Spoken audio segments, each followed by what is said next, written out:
اور آج ایک پورا ایک مجموعہ تحدیث نعمت کے لیے کہتا ہوں، اپنی بڑائی پر نہیں، یہ بزرگوں کی امانت جو میرے سینے میں تھی میں نے آگے بڑھا دی، اپنا فرض ادا کر دیا ہے، کسی پر دھوس جمانے کے لیے نہیں، تحقیق کے لیے۔ اب دعوت فکر ہے، اب غور کرو کہ تم کیا کر رہے ہو اور تمہیں کیا کرنا چاہیے۔ حضرت گرامی غور سے سماعت فرمائیں، کہتے ہیں کہ اگر یہ بات کی جائے کہ ثواب بزرگوں کو پہنچے گا، کھانا مجمع کھائے گا، تو اس پر اتفاق ہو سکتا ہے۔ ہم نے کہا ٹھیک ہے کر لو اتفاق، کہنے کہ نہیں 11ویں کا نام بدل دو، 12ویں کا نام بدل دو، اس لیے کہ 11ویں 12ویں کا نام جو ہے وہ کسی قرآن و سنت میں نہیں آیا۔ میں نے کہا اگر آپ زندہ ہوتے تو میں آپ کو یہ جواب دیتا، لیکن میں نے ان کی کتاب کے حاشیے پر لکھ دیا ہے۔ میں نے کہا اگر میں مر گیا، میری کتاب اگر کوئی مسلمان پڑھے گا تو اسے جواب تو مل جائے گا۔ میں نے اس کے اوپر پورا حاشیہ لکھا ہے، اور حاشیہ لکھتے وقت یہ میں نے لکھا، میں نے کہا آپ کہتے ہیں کہ بات تو جائز ہے لیکن نام جو قرآن و سنت سے 11ویں کا ثابت نہیں ہے۔ میں پوچھتا ہوں مجھے بتائیے آپ کے فتاوے کا نام فتاوی ثنائیہ ہے، یہ قرآن و سنت میں کہیں آیا ہے؟ آپ کی تنظیم کا نام اہل حدیث ہے، کہیں قرآن و سنت میں آیا ہے؟ آپ اپنے آپ کو سلفی کہتے ہیں، کہیں قرآن و سنت میں آیا ہے؟ تو میں نے کہا آپ یہی جواب دیں گے یہ ہمارا تعارف ہے، تو میں نے کہا 11ویں بھی پھر غوث اعظم کا تعارف ہے۔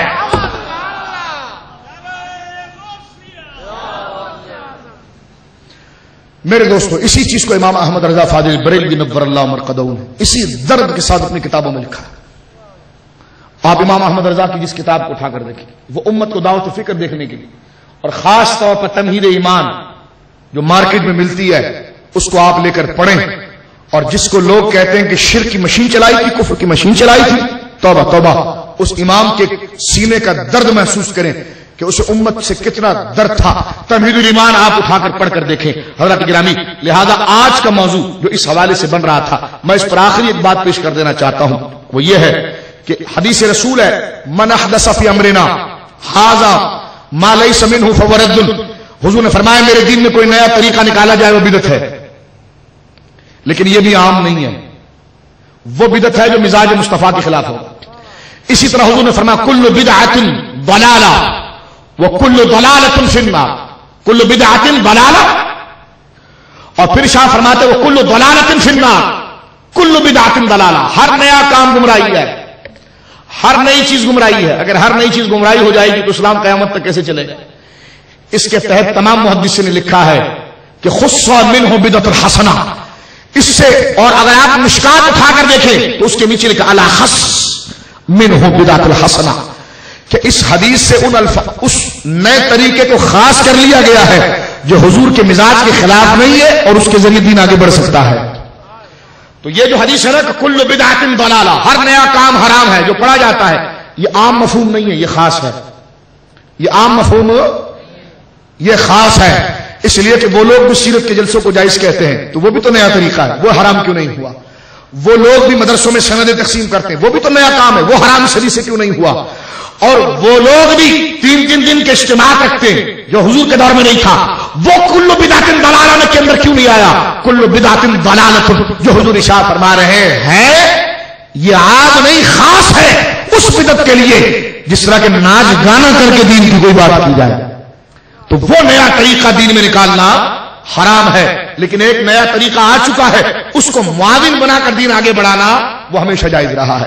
تو لہذا میں چونکہ تقریر مکمل کر دوں بدعت کے اوپر، تو کل بدعۃ ضلالۃ، ہمارے تمام علماء، علامہ ابن حجر اسقلانی، علامہ امام نبوی علیہ رحمت صحیح مسلم کے اندر شرح مسلم میں لکھتے ہیں، علامہ علی قاری مرقات کے اندر لکھتے ہیں، میرے آقا محقق الاطلاق شاہ عبد الحق محدث دہلوی علیہ رحمت جو ہے وہ اس کو اپنی کتاب اشرۃ اللمعات کے اندر لکھتے ہیں، اور اسی طرح کل بدعۃ ضلالۃ کو ملا علی قاری مرقات کے اندر لکھتے ہیں کہ یہ خاص مفہوم ہے، عام نہیں ہے، یہ خاص مفہوم ہے، عام نہیں ہے۔ لہذا میرے پاس وقت نہیں تھا مجھے دیکھنے والے اور مجھے سننے والے، ورنہ میں اس حدیث پر آ کے بھی کلام کرتا، لیکن میں نے اصولی بات اہل علم کے لیے پیش کر دی ہے کہ یہ خص منہ البعض، جس کو اس طرح کے اندر اصول میں کہا جاتا ہے کہ عام حکم سے مضمون کو خاص کر دیا جائے، تو بات تو حضور نے عام کی ہے لیکن اس سے خاص وہ برے کام مراد ہے جو مزاج مصطفیٰ کے خلاف ہے۔ ایک بات اور جو یہ حدیث ہے بخاری کی من احدث فی امرنا ھذا ما لیس منہ فہو رد، جو بخاری سے پیش کی جاتی ہے کہ ہر وہ نیا کام جو ایجاد کیا جائے میرے دین کے اندر وہ حرام ہے، وہ بھی وہی ہے جو مزاج مصطفیٰ کے خلاف ہو. اس لیے کہ قاسم نانوتوی صاحب سے خود پوچھا گیا کہ حضرت صاحب یہ مدرسے کے جو گھنٹے لگتے ہیں، پریڈ بنتے ہیں، یہ من حدث فی امرنا کے اندر نہیں آتے؟ کہتے ہیں نہیں. پوچھا گیا کیوں؟ کہا اس لیے کہ حضور نے فی الدین کو حرام کیا ہے، یہ فی الدین نہیں ہے، یہ للدین ہے. خود انہوں نے لکھا کہ یہ فی الدین نہیں ہے، یہ للدین ہے. فی الدین اور للدین کا کیا معنی ہوا؟ فی الدین کہتے دین میں پیدا کرنا، للدین کہتے دین کو بڑا کرنے کے لیے پیدا کرنا. ہم بھی کہتے ہیں چراغا جلوس اذان سے پہلے صلاۃ السلام وغیرہ، یہ فی الدین نہیں ہے، یہ للدین ہے، یہ دین کو آگے بڑھانے میں معاون ہے. غوث اعظم بمن بے سر و سامہ مدد، قبلہ دی مدد، کعبہ ایمہ مدد. میں نے بڑے درد دل کے ساتھ بدعت کے اس کانسیپٹ کو کلیئر کرنے کی کوشش کی ہے، اور بات گھنٹوں کی کرو، برسوں کی کرو، لیکن اگر آپ مضبوط حوالے لے آؤ تو بات 5 منٹ میں بھی ہو سکتی ہے. تو میں نے کوشش کی ہے، جن دستاویزات کو میں نے پیش کیا ہے اور جن کتابوں کو میں نے پیش کیا ہے بڑی ضمانت کے ساتھ پیش کیا ہے. اپنے مسلک کا ایک ادنا خادم ہونے کے حوالے سے، علماء کی جوتیاں اٹھانے کے حوالے سے، مشائخ کے قدموں میں اپنی عزتیں نچھاور کرنے کے حوالے سے، میں آپ کے در کا اور آپ کے آستانے کا خادم ہونے کے حوالے سے اپنے بزرگوں کے قول کی ترجمانی کی ہے، اپنے مشائخ کے آستانوں کی ترجمانی کی ہے. بس میرا جذبہ صرف یہ تھا کہ جن کے لیے کہا ہے بس وہ قبول کر لیں. اللہ رب العالمین اس ملت کو میں اتحاد عطا فرمائے. اللہ رب العالمین اس ملت میں وحدت پیدا فرمائے. اللہ رب العالمین اس امت میں اتفاق عطا فرمائے. اللہ رب العالمین اسے ایک ہی پرچم تلے جمع فرمائے. مجھے تو وہ دور یاد آتا ہے جب قرآن کو جمع کیا جا رہا تھا. حضرت ابوبکر نے کہا کہ میں وہ کام کیسے کروں؟ کیف افعل شیئا عمر ما فعل رسول اللہ ما یفعل رسول اللہ، میں وہ کام کیسا کروں جس کو رسول نے نہیں کیا تھا. حضرت عمر کہتے ہیں رسول نے کیا نہیں تھا، لیکن واللہ خیر کام تو اچھا ہے، کام تو اچھا ہے. میں نے کہا کاش حضرت عمر کا مشورہ حضرت ابوبکر نے لیا اور فرما ابوبکر. حضرت ابوبکر نے کہا عمر میں نے تم سے یہ کہا کہ رسول اللہ نے قرآن کو جلدوں میں جمع نہیں کیا، اور تم کہتے ہو، توجہ چاہتا ہوں یہاں پر ایک بنیادی اعتراض آ رہا ہے، اس کو بھی کھول دوں جو شاید کوئی ادھر سے آ کر آپ کو پریشان کرنے کی کوشش کرے.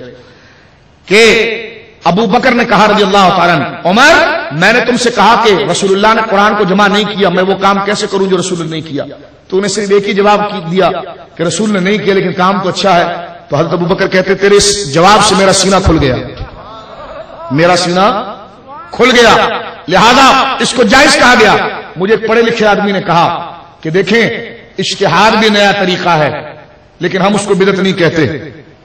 میں نے کہا وہ کیوں؟ کہا اس لیے کہ اس کی ضرورت ہوتی ہے. آپ کی یہ ساری چیزیں بدعت اس لیے کہ اس کی ضرورت نہیں ہے. میں نے کہا ضرورت ہے. بولے کیا؟ میں نے کہا آپ منع کرتے ہیں.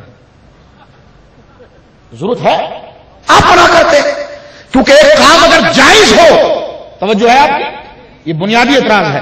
کہتے ہیں اجتہاد بھی تو بدعت ہے نا، کیونکہ لاؤڈ اسپیکر پر نماز ہوتی کہ نہیں ہوتی، ہوائی جہاز میں نماز ہوتی کہ نہیں ہوتی، ریل گاڑی میں نماز ہوتی کہ نہیں ہوتی، اس پر اجتہاد بھی تو بدعت ہوگا نا. لیکن کہتا ہے ضرورت کے حوالے سے کیا جا سکتا ہے. تمہیں صلاۃ والسلام کی کیا ضرورت تھی؟ ہم نے کہا یہ امت رسول کے خلاف باتیں کر رہی ہے، اس کو صلاۃ والسلام پڑھوا کر رسول کا عاشق بنا دے، یہ ضرورت نہیں ہے. یہ امت گنبد خضرا سے دور ہو رہی ہے، ایک دوسرے سے بغض و حسد رکھ رہی ہے، انہیں حضور کے ذکر کا دیوانہ بنا کر ان کو شیر و شکر کر دیں، یہ ضرورت نہیں ہے. اور سب سے بڑی بات یہ کہ جو جائز کام ہے ہم اس کو حرام کہہ رہے ہیں. تو جب کسی نیک کام کو حرام کہا جائے تو پھر امت کے ذمہ دار لوگوں کا یہ کام ہوتا ہے کہ پھر اس کو منوائیں، اس لیے کہ جو جائز ہوتا ہے اس کو حرام جو کہے، اگر تم نے حلال نہ کہا تو اس کی جھوٹی بات ثابت ہو جائے گی، اس کی جھوٹی بات ثابت ہو جائے گی. تو یہ بھی ایک اجتہاد ہے. کس چیز میں؟ حضور کی محبت کی فروغ. یہ بھی ایک کوشش ہے کس میں؟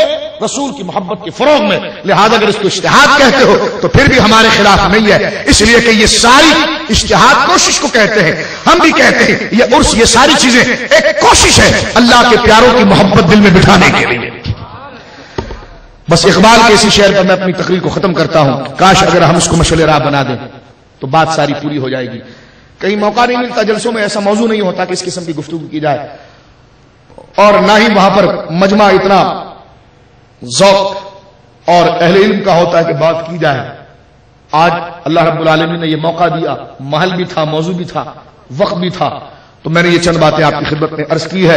اقبال کے شعر پر میں اپنی اس تمام بحث کو جو مسئلہ بدعت کی تلخیص خلاصے کے طور پر میں نے عرض کیا ہے، اسی کو کھولیں گے تو 10 گھنٹے کی تقریر بن سکتی ہے، لیکن میں نے خلاصے کے طور پر آپ کے سامنے جو جزیات تھے اور جو اس کے کلیات تھے، تو کلیات جو تھے اس کے جتنے اجزاء تھے اس پر میں نے احاطہ کرنے کے لیے اس کے مغز اور اس کے اثر اصول پر بحث کرنے کی کوشش کی ہے۔ لہذا آئیے مل کر اقبال کی شعر پر اپنی اس بحث کو ختم کرتے ہیں کہ کاش اس فرمانے پر ہم عمل کر لیں تو ساری بات ختم ہو جائے کہ کی محمد سے وفا، کی محمد سے وفا، تو نے تو ہم تیرے ہیں، یہ جہاں چیز ہے کیا لوح قلم تیرے ہیں۔ اللہ آپ کا آنا قبول فرمائے، اللہ آپ کو آپ کے بچوں کو سلامت رکھے، اللہ آپ کو اور آپ کے بچوں کی خوشیاں اللہ آپ کو دکھائے۔ وآخر دعوانا الحمدللہ۔